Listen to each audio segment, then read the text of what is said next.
Dr. Lisa Martinez looked up from her computer screen and smiled.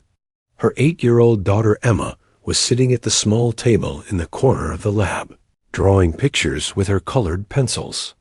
The little girl's tongue stuck out slightly as she concentrated on her artwork.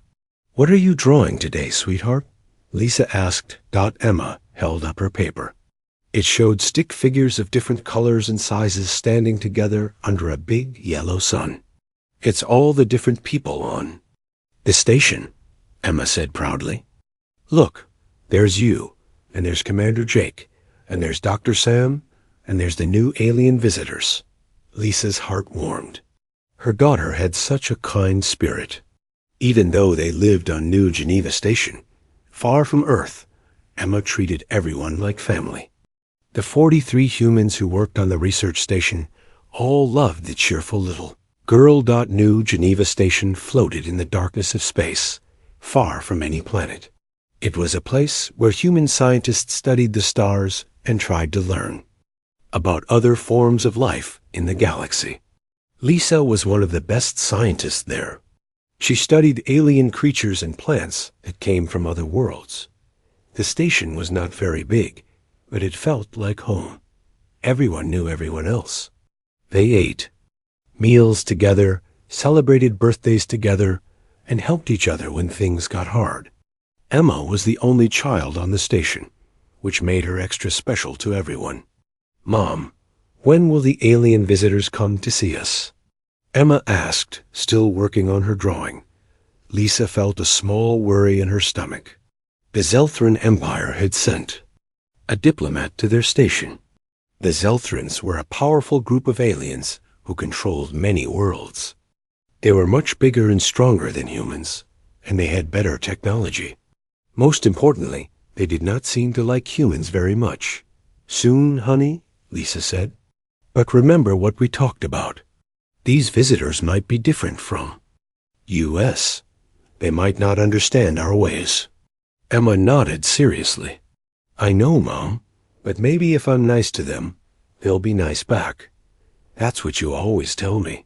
Before Lisa could answer, the station's speaker system crackled to life. Commander Jake Sullivan's voice filled the lab. "All personnel, please report to the main meeting room. Our Zelthran guests have arrived." Lisa saved her work on the computer and stood up. "Come on, Emma, but stay close to me, okay?" They walked through the station's narrow hallways.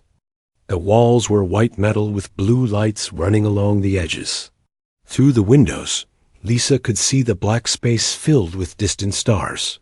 Sometimes she forgot how far they were from Earth, from other humans, from help.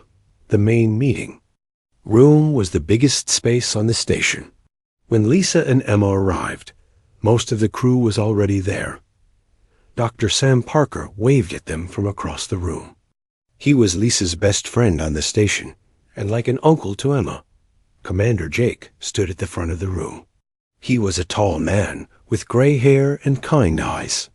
He had been in the military before becoming a station commander, and everyone respected him.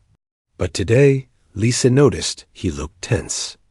"Everyone, I want you to meet Ambassador Vextar of the Zelthran Empire," Jake announced. The alien who entered the room was unlike anything Emma had ever seen in person. Vextar was nearly 8 feet tall with dark purple skin that looked like leather.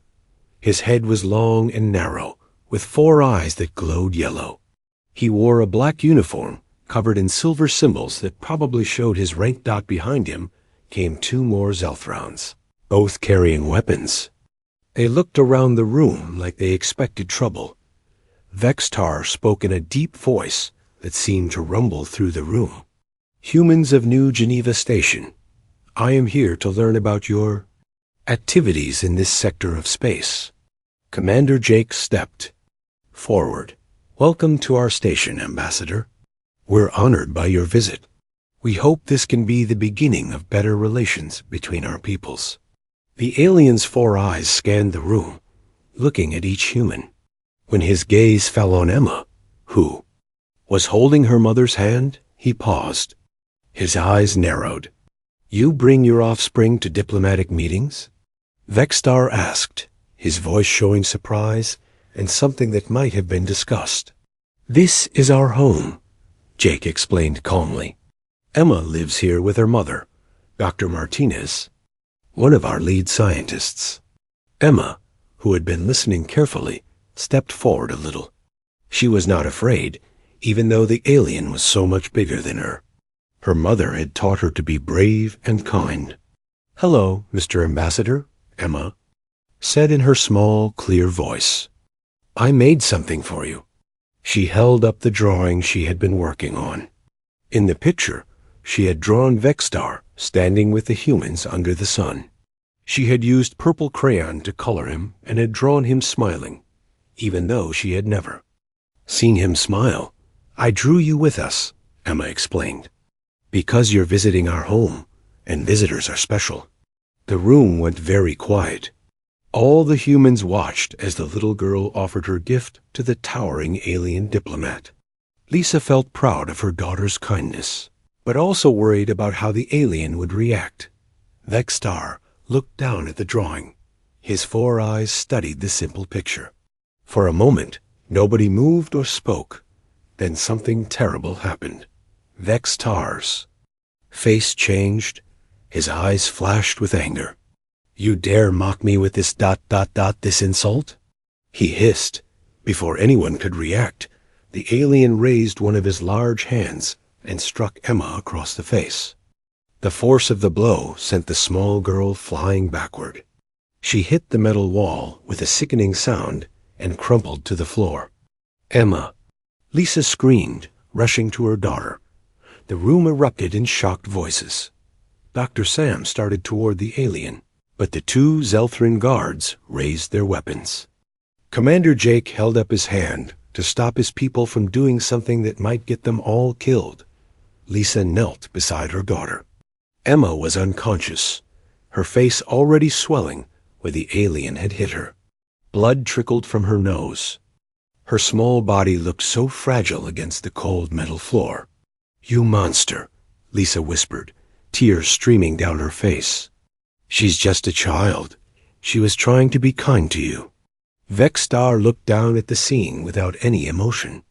"Your offspring showed disrespect by drawing me as equal to your inferior species. This was a necessary lesson." Commander Jake's face had gone completely pale, but his eyes burned with a fury that Lisa had never seen before. When he spoke, his voice was deadly quiet. "Get off my station," Jake said. "Now." "We will leave when our inspection is complete," Vexstar replied coldly. "No," Jake said, taking a step closer to the alien. "You will leave now, before I forget that you're supposed to be a diplomat." The 2 Zelthran guards moved closer to their ambassador, but Vexstar waved them back. He seemed amused by Jake's anger. "You threaten me, human? Your entire species is nothing compared to the Zelthran Empire. This station exists only because we allow it." Jake's hands clenched into fists, but he did not attack. He knew that would mean death for everyone on the station. Instead, he spoke in a voice that carried a promise of something terrible. "You just made the biggest mistake of your life," Jake said. "You hurt a child. An innocent child who was trying to show you kindness. And now you're going to learn what that means to humanity." Vexstar laughed, a sound like grinding metal. "Your threats mean nothing. What can you possibly do to the Zelthran Empire?" Jake knelt down beside Lisa and Emma. He gently touched the little girl's forehead, checking her pulse. She was alive, but badly hurt. When he stood up, his face was like stone. "You're about to find out." Captain Roy Henderson was drinking coffee in the pilot's chair of his cargo ship, Blue Sky, when the emergency message came through. He had been hauling supplies between the outer colonies for 15 years, and he thought he had seen everything. But the message that appeared on his communication screen made his blood run cold. The transmission was from New Geneva Station. Commander Jake Sullivan's face filled the screen, and Roy could see the barely controlled rage in the man's eyes. This is an emergency broadcast to all human vessels. Jake's voice was tight with anger. At 14:30 station time, Ambassador Vextar of the Zelthran Empire physically assaulted an 8-year-old human child during diplomatic negotiations. The child, Emma Martinez, remains in critical condition. Roy set down his coffee cup so hard it cracked. Jake continued. The assault was unprovoked. The child was offering the ambassador a drawing as a gesture of friendship. I am transmitting all security footage of the incident. Every human in the galaxy needs to see what they did to one of our children. The video that followed made Roy's hands shake with fury. He watched little Emma approach the huge alien with her innocent smile and her crayon drawing. He saw her try to give the alien her gift. And then he watched the monster strike her down like she was nothing. Roy had never had children of his own. But like most humans, he felt a deep need to protect the young. Watching that small girl get hurt by something so much bigger and stronger than her triggered every protective instinct he had. He immediately changed course, abandoning his cargo. Run to the Titan colonies. Instead, he set his ship toward the nearest human military base. But first, he did something that would change everything. Roy transmitted the message to every ship in his shipping network. Within hours, the video was spreading across human space like wildfire. On Earth, President Helen Crawford was in a budget meeting when her aide burst into the room. The aide's face was white with shock. Madam President, you need to see this immediately, the aide said, handing her a data pad. Helen watched the video once, then watched it again. By the time she finished viewing it the second time, her jaw was set in a way that her staff had learned to fear. Get me Admiral Morris, she said quietly, and call an emergency session of the Human Colonial Council. Full mobilization authority. Ma'am? Her aide asked, not sure he had heard correctly. You heard me, Helen said, standing up from her chair. They hurt a human child. That means war. Across human space, the reaction was the same everywhere. On Mars, factory workers stopped their production lines to watch the video. Many of them had children of their own.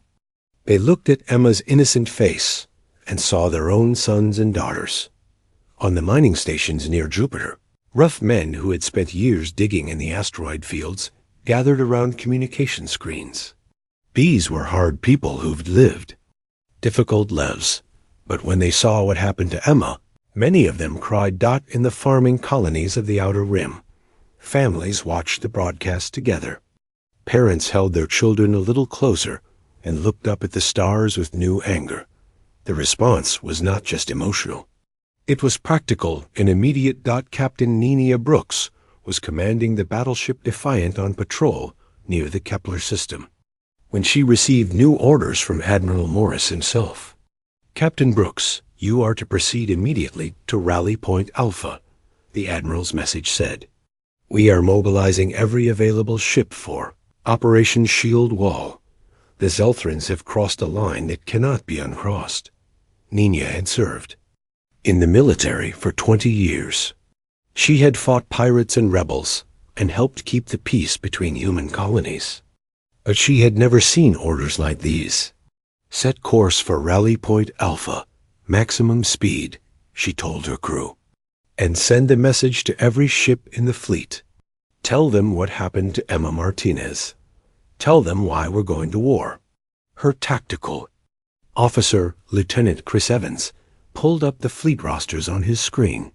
Captain, we're getting reports of ships mobilizing from every sector.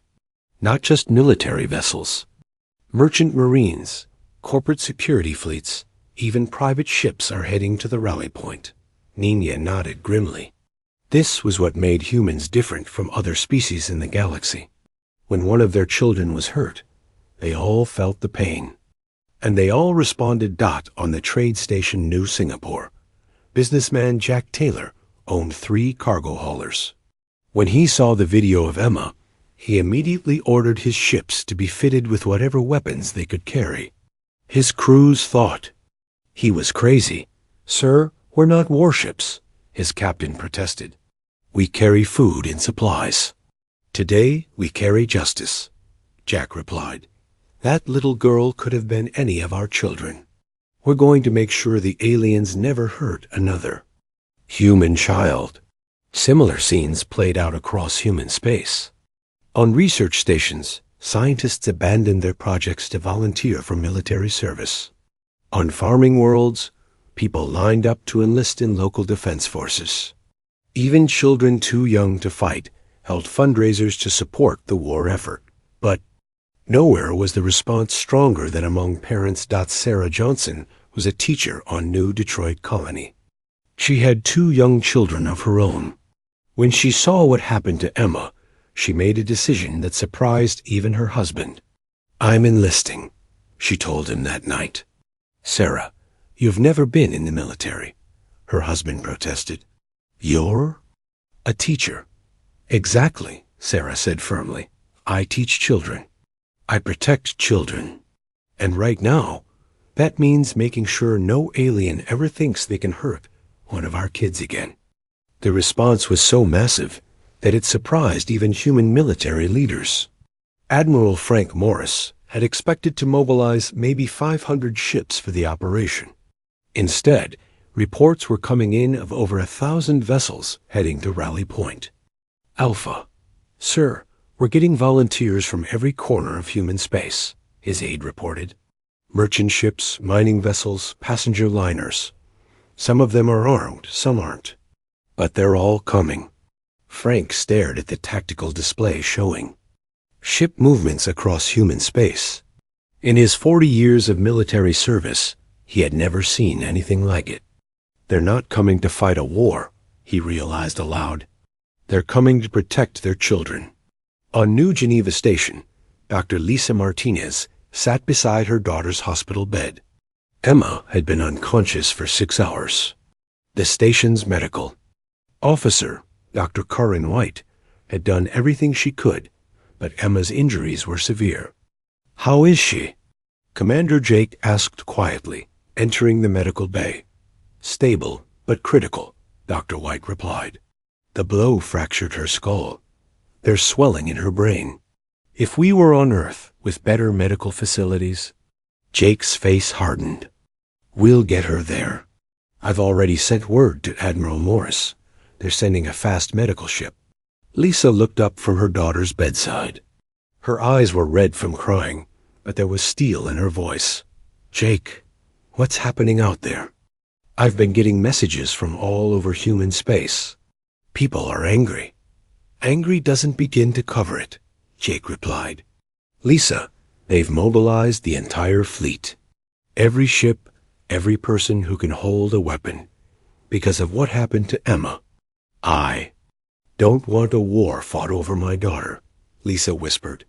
Jake knelt down beside her chair. "Lisa, this isn't just about Emma anymore. It's about every human child in the galaxy.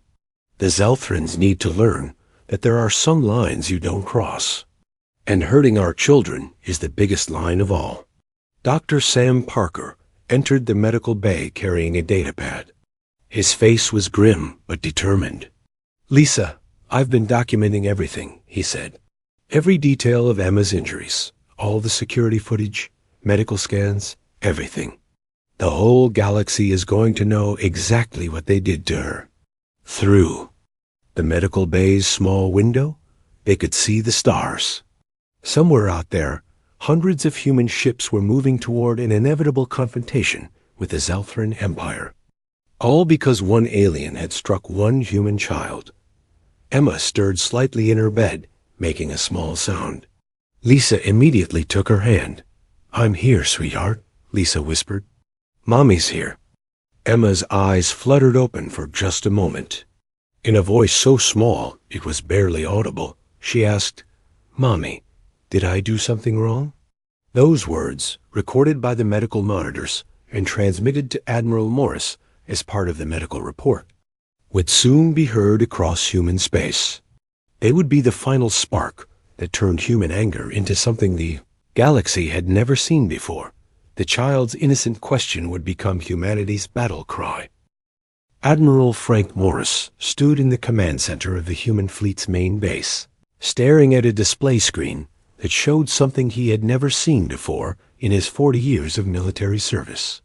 Red dots representing human ships were moving from every corner of known space, all heading toward Rally Point Alpha. "How many ships do we have now?"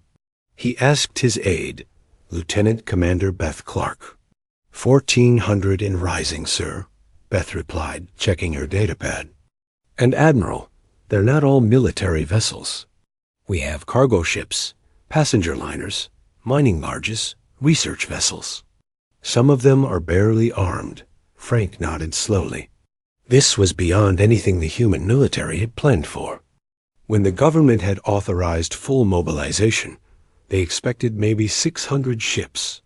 Instead, it seemed like every human in the galaxy with access to a spacecraft was heading to the rally point. "Sir, we're also getting reports of people trying to enlist faster than we can process them," Beth continued. "Recruitment centers are overwhelmed. People are traveling across entire star systems just to volunteer." The Admiral understood why. He had seen the video of Emma Martinez being struck down by the Zelthran ambassador. Like every other human who had watched it, he felt a deep, burning anger that demanded action. "What's the status of Captain Brooks and the first wave?" Frank asked. "The Defiant and her escort group reached Rally Point Alpha 6 hours ago," Beth reported. "Captain Brooks reports that ships are arriving faster than they can organize them into combat groups." Frank walked over to the large tactical display that showed the region between human and Zelthran space. The Kepler junction sat right in the middle, a strategic crossroads that both sides would need to control. "And what about the Zelthrans? Any response to our mobilization?"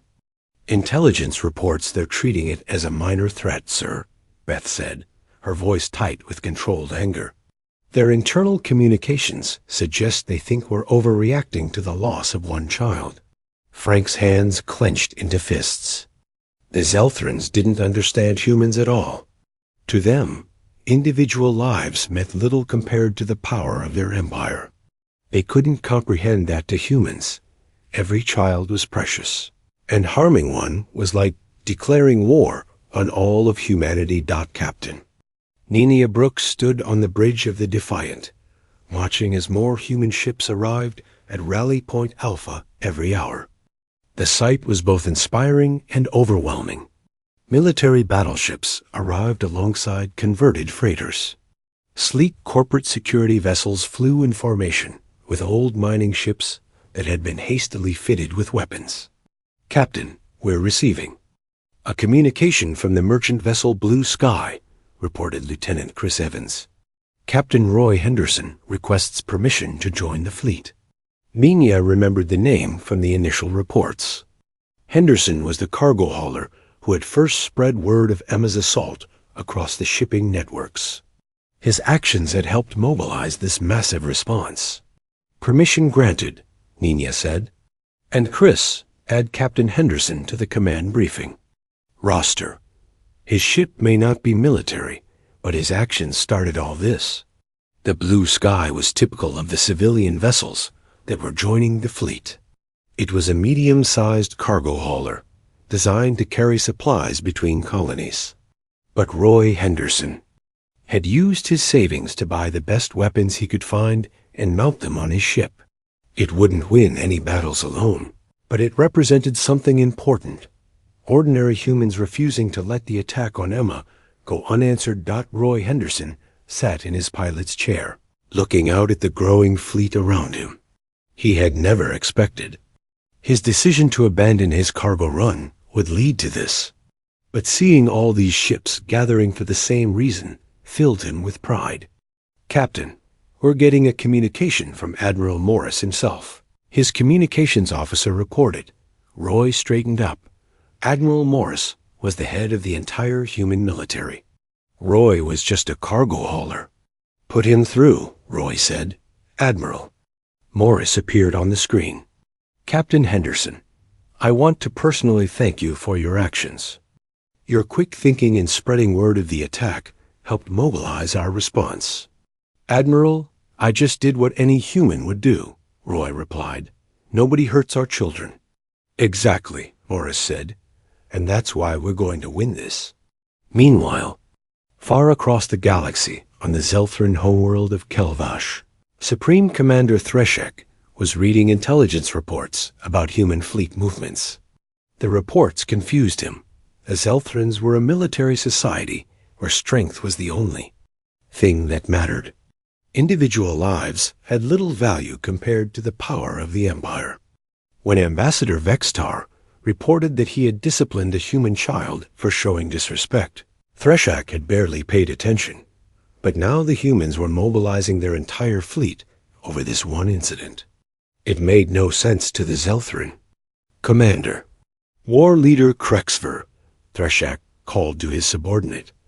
What is your assessment of this human response? Krexver was a seasoned military officer who had conquered dozens of worlds for the Zelthran Empire.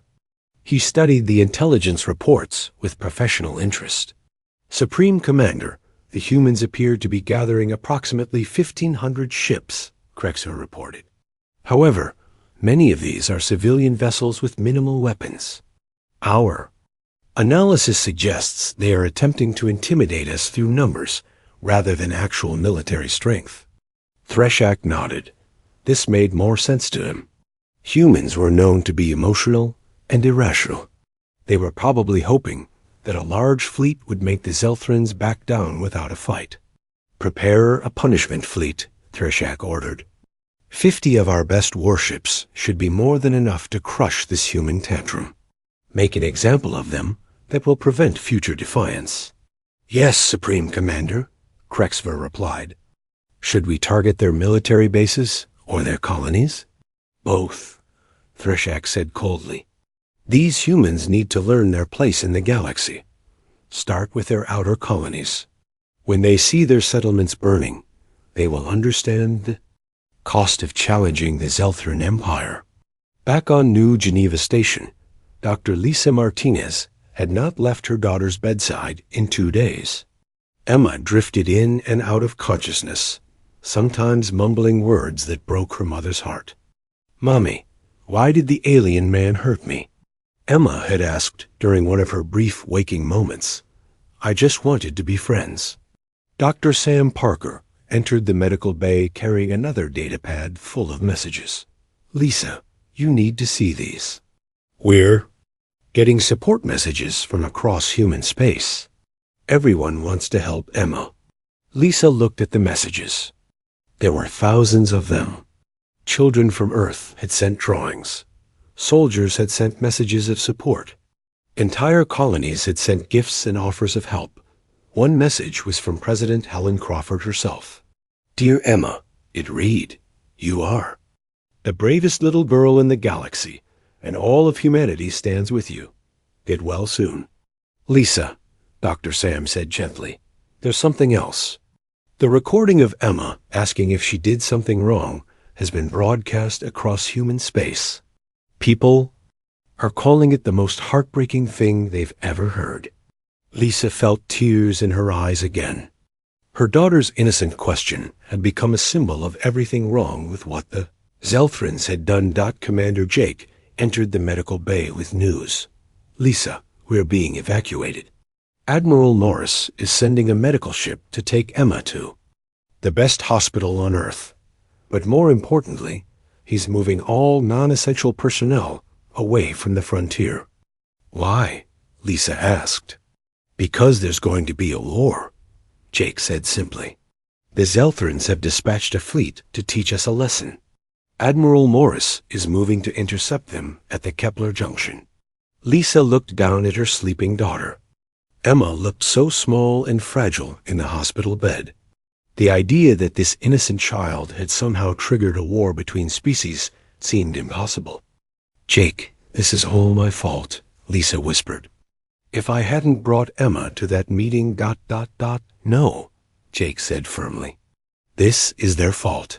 They chose to strike a child. They chose to hurt an innocent little girl who was trying to be kind to them. Everything that happens now is because of their choice, not ours.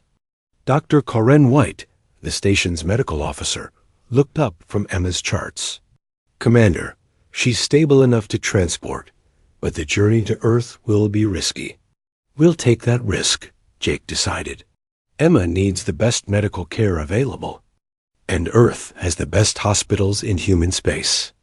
As preparations began for Emma's evacuation, more reports came in about the gathering human fleet. Captain Henderson reported that ships were still arriving at Raleigh Point Alpha. Captain Brooks reported that the civilian volunteers were training with military crews, learning basic combat procedures, but perhaps most importantly, intelligence. Reported that the Zelthran punishment fleet had left their homeworld. 50 of their most powerful warships were heading toward human space, intent on crushing what they saw as a minor rebellion. What the Zelthrans didn't understand was that they weren't facing a minor rebellion. They were facing something that had never existed in their galaxy before. An entire species united by love for their children and fury at those who would harm them. The stage was set for a confrontation that would change the balance of power in the galaxy. On one side, 50 advanced Zelthran warships crewed by professional soldiers who fought for conquest and glory. On the other side, 1,500 human ships of every size and type, crewed by people who had volunteered to fight for one simple reason: nobody who. The Kepler Junction was a region of space where several major shipping routes crossed. Under normal circumstances, it was busy with merchant traffic and patrol ships. Today, it was about to become the site of the largest space battle in human history. Captain Nina Brooks stood on the bridge of the Defiant, watching her tactical display as the human fleet took position. What she saw both amazed and worried her. The fleet had grown to over 800 ships, but they were unlike any military formation she had ever commanded. Lieutenant Evans, what's our fleet composition? She asked her tactical officer. Chris Evans checked his data. We have 150 military vessels, including battleships, cruisers, and destroyers. But the rest? He paused, shaking his head. Captain, we have cargo haulers with missile pods strapped to their hulls. We have passenger liners converted into troop transports. We have mining ships carrying nuclear charges meant for asteroid braking. Nina nodded grimly. It was not the fleet she would have chosen for battle, but it was the fleet that humanity's anger had created. And the civilian volunteers? How are they holding up? Better than expected, Chris replied. They're scared, but they're determined. Every single one of them has seen the video of Emma Martinez. They know why they're here. Across the fleet, similar conversations were taking place. On the merchant vessel Blue Sky, Captain Roy Henderson was giving final instructions to his small crew. Listen, we're not soldiers, Roy told them. We're cargo haulers who got very angry. But that anger is going to have to be enough, because those Zelthran ships are coming whether we're ready or not. His engineer, an older woman named Carol Davis, spoke up. Captain, why are we doing this? I mean, really. One little girl, and we're going to war against an empire. Roy looked at her seriously. Carol, do you have grandchildren? You know I do. 2 little ones back on Mars. Would you want someone to fight for them if they got hurt? Carol's face hardened. I'd fight. For them myself. That's why we're here, Roy said simply. Emma Martinez could be any of our children, and we don't let people hurt our children. Meanwhile, the Zelthran punishment fleet was approaching the Kepler Junction with confidence. War leader Krexfer commanded 50 of the most advanced warships in the Zelthran Empire. Each ship was larger and more powerful than the biggest human vessel. War leader, we are detecting the human fleet, reported his sensor officer. They have approximately 800 vessels, but most appear to be civilian ships. Krexfer studied a tactical display. The human formation looked chaotic to his trained eye. Military ships were mixed with civilian vessels. There was no clear command structure that he could identify. "They are even more foolish than I expected," Krexver said to his officers. "They bring cargo ships to fight warships. This will be over quickly." But Sub-Commander Zikthar, his second-in-command, seemed troubled. "War leader, intelligence reports that these humans are extremely motivated. The assault on their offspring seems to have united their entire species." "Motivation means nothing against superior firepower," Krexver replied coldly. "Begin the attack. Target their largest ships first. When their military vessels are destroyed, the civilian ships will flee." The Zelthran fleet moved into attack. Formation, their dark ships cutting through space like predators approaching prey. On the Defiant, sensors detected the approaching enemy fleet. "Captain, Zelthran ships are entering weapons range," Lieutenant Evans reported. 50 vessels, all heavy cruisers or battleships. Nina felt her heart rate increase. 50 Zelthran warships against 800 human vessels of mixed capability. On paper, it should be an easy victory for humanity. But Nina knew that space battles were not won on paper. "All ships, this is Captain Brooks," she broadcast to the entire human fleet. "Remember why we're here. Remember Emma Martinez. Remember that we fight for every human child in the galaxy. Attack!" The battle began with a massive exchange of missile fire. The Zelthran ships launched their weapons with military precision, targeting the human battleships and cruisers. But the human response was unlike anything the Zelthrans had ever faced. Instead of a coordinated military strike, the human fleet attacked like an angry swarm. Hundreds of missiles launched from military ships, but also from converted cargo haulers, mining vessels, and even passenger liners. The sheer volume of incoming fire overwhelmed the Zelthran defensive systems. Henderson watched from the blue sky as his missiles streaked toward a Zelthran cruiser. "Carol, lock onto that big ship there. Let's show them what happens when you hurt our children." The first exchange of fire was devastating for both sides. 3 human battleships were destroyed by Zelthran heavy weapons, taking their crews of over 1,000 people with them. But the Zelthrans lost 7 ships to the human missile swarm, something that shocked war leader Krexver. How are they achieving such accuracy? He demanded of his tactical officer. Their ships should not be capable of coordinated fire control. "Sir, they are not fighting as a coordinated fleet," the officer replied, studying his sensors. "Each ship appears to be targeting independently, but they are all focusing on the same goal, destroying us." This was something the Zelthrans had never encountered. Their military doctrine was based on organized, disciplined fleet actions. The human attack was chaotic, but incredibly determined. Every ship, from the largest battleship to the smallest cargo hauler, was fighting with desperate fury. Captain Brooks coordinated a flanking attack using her fastest ships. All destroyer squadrons moved to attack Pattern Delta. We're going to hit their flank while the main fleet keeps them busy. But it was the civilian ships that provided the most surprising moment of the battle. A group of mining vessels, led by a ship called the Iron Mountain, approached the Zelthran formation using an asteroid field for cover. "This is Captain Pete Williams of the Iron Mountain," came the transmission. "We're miners, not soldiers. But we know how to crack rocks, and those Zelthran ships don't look much different." The mining ships carried nuclear charges designed to break apart asteroids. When they got close enough to the Zelthran fleet, they released their charges in a coordinated strike that caught the aliens completely off guard. The explosion destroyed 2 Zelthran ships and damaged several others. But more importantly, it showed the Zelthrans that they were not fighting a normal military engagement. They were fighting a species that was willing to use any weapon, any tactic, any sacrifice to protect their children. War leader Krexver found his flagship surrounded by human ships. The disciplined Zelthron formation had been broken by the chaotic human assault. Individual Zelthron ships were fighting desperate battles against multiple human opponents. "War leader, we are taking heavy casualties," Sub-Commander Zekthar reported. "We have lost 23 ships. The humans are fighting like ... Like what?"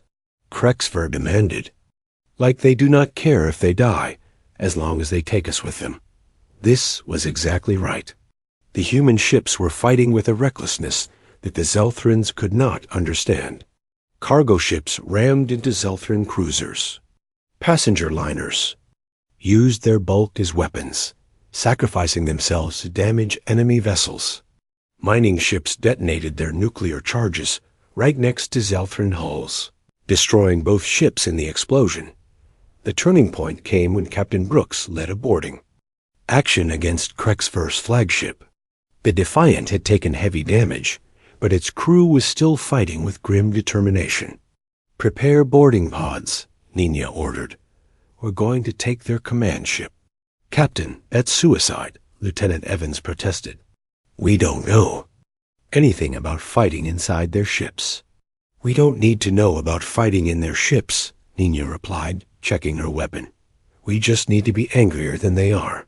The boarding action was brutal and short. Human Marines, many of them volunteers, who had never fought in space before, stormed through the Zelthran ship with a fury that terrified the alien crew. These were not professional soldiers following orders. These were parents, teachers, workers, and ordinary people who had seen a child hurt and decided that someone had to pay. When they reached the bridge, War Leader Krexver found himself facing Captain Brooks. The Zelthran commander was larger and stronger than the human, but something in her eyes made him step backward. "Why do you fight so hard for one offspring?" Krexver demanded. "In our empire, the loss of a single young one means nothing." "That's why you're going to lose," Nina replied, raising her weapon.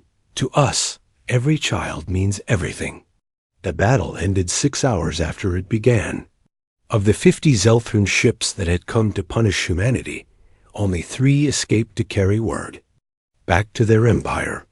The human fleet had lost over 200 ships, but they had won a victory that shocked the galaxy. Roy Henderson sat in the damaged bridge of the blue sky, looking out at the wreckage of the battle. His ship had survived, but barely. Carol Davis was in the medical bay with burns from an electrical fire. "Captain, we're getting a transmission from Admiral Morris," his communications officer reported. Admiral Morris appeared on the screen, his face showing both pride and sorrow.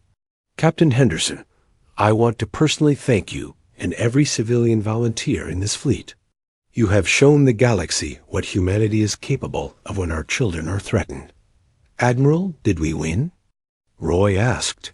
"You did more than win," Morris replied. "You?" The Proxima Nebula was a swirling cloud of gas and dust that stretched across several light years of space.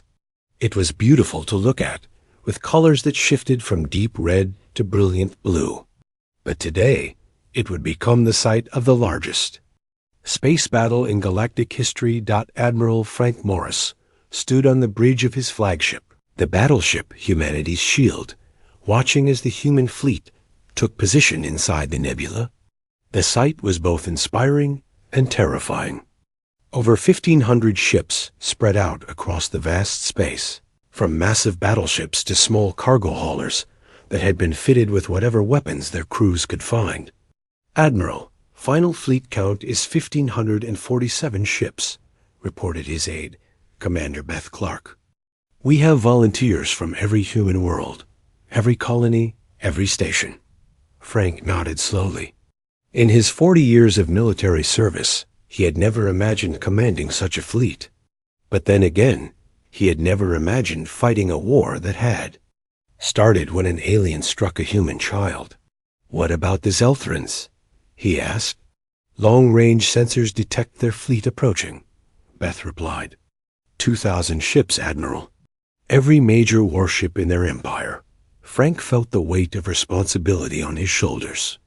If humanity lost this battle, the Zelthran Empire would destroy every human world, but they couldn't lose. Too much depended on victory. All ships, this is Admiral Morris, he broadcast to the entire fleet. Today we fight not just for our survival, but for our values.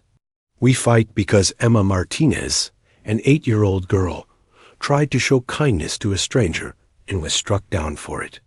We fight because no one should ever hurt a child and expect to escape the consequences. Across the fleet, crews listened to the Admiral's words and prepared for battle. On the merchant vessel Blue Sky, Captain Roy Henderson checked his weapons one last time.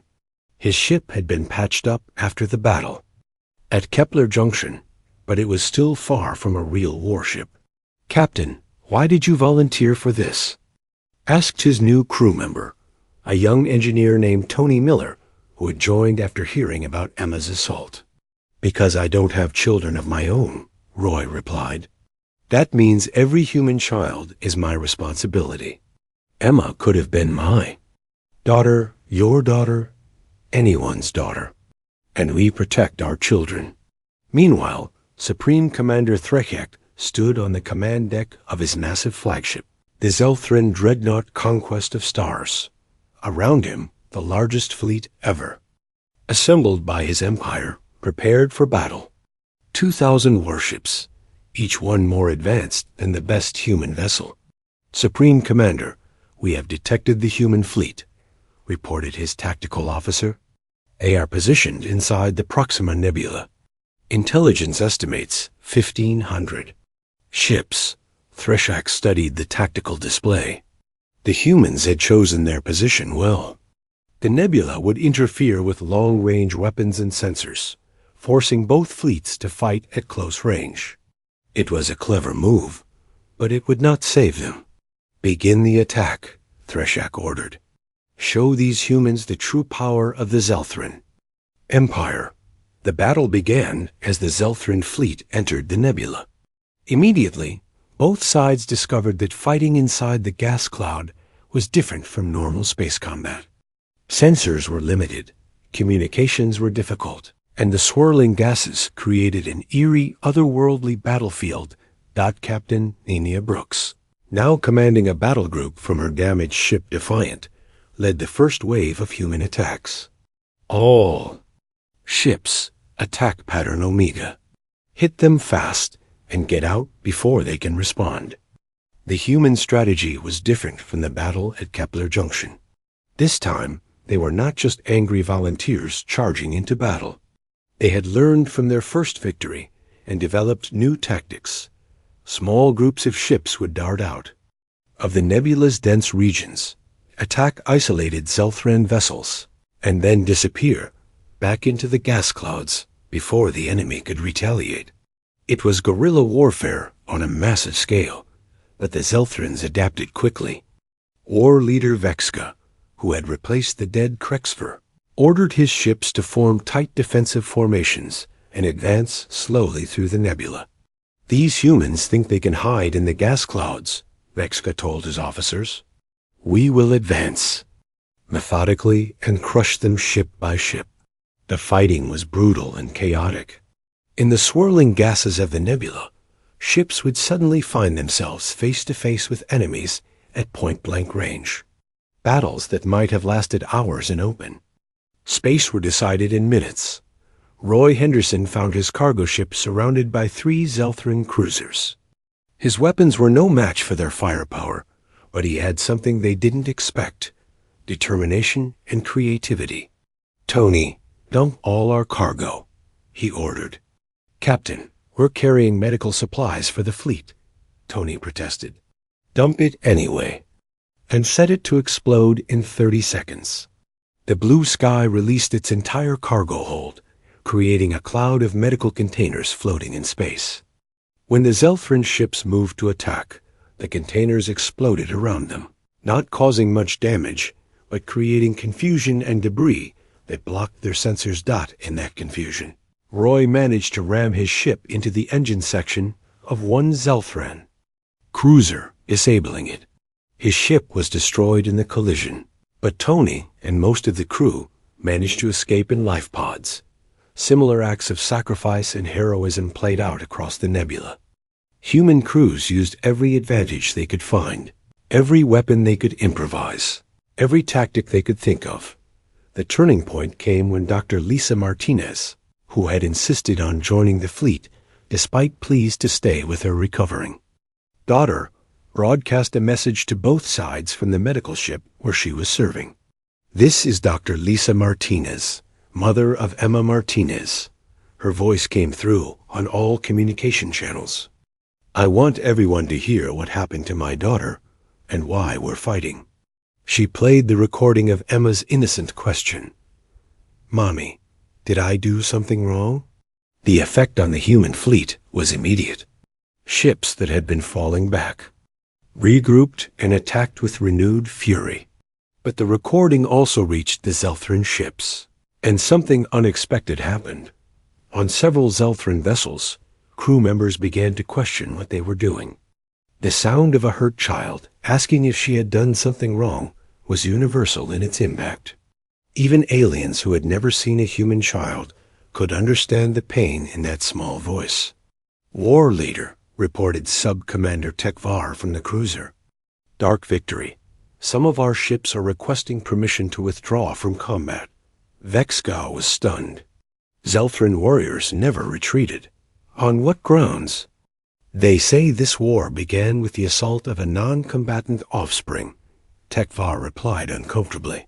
"Some crews are saying this violates the ancient codes of honorable warfare." Before Vexka could respond, more reports came in.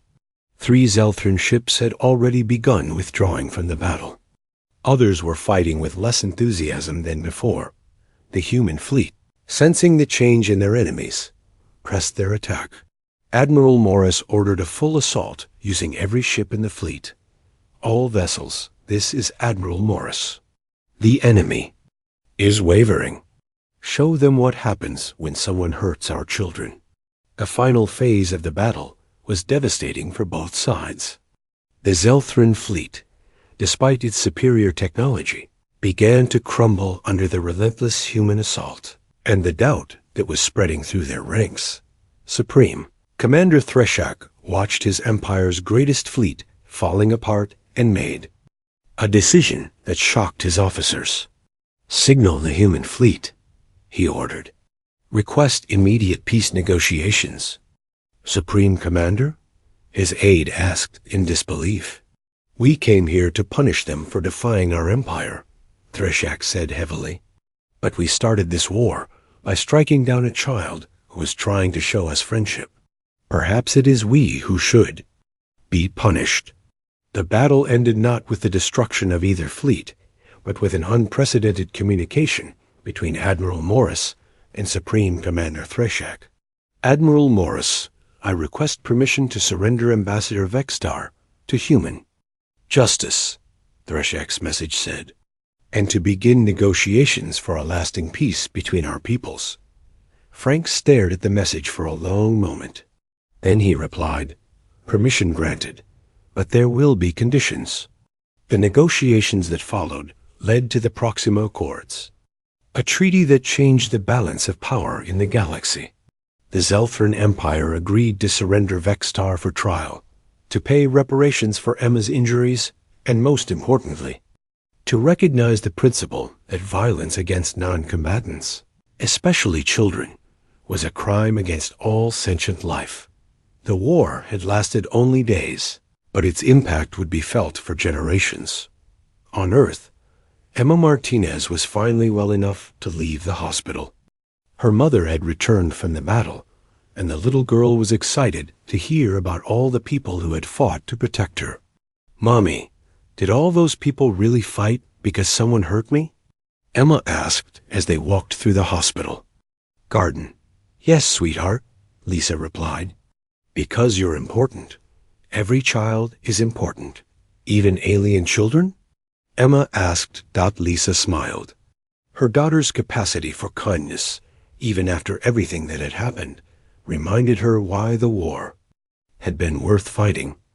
Especially alien children, Lisa said. In fact, some young Zelthrans are coming to visit you next week. They want to apologize for what their ambassador did. Emma's face lit up with excitement. Can I draw them pictures? I want to show them that humans and Zelthrans can be friends. Of course you can, sweetheart. As they walked, ships could be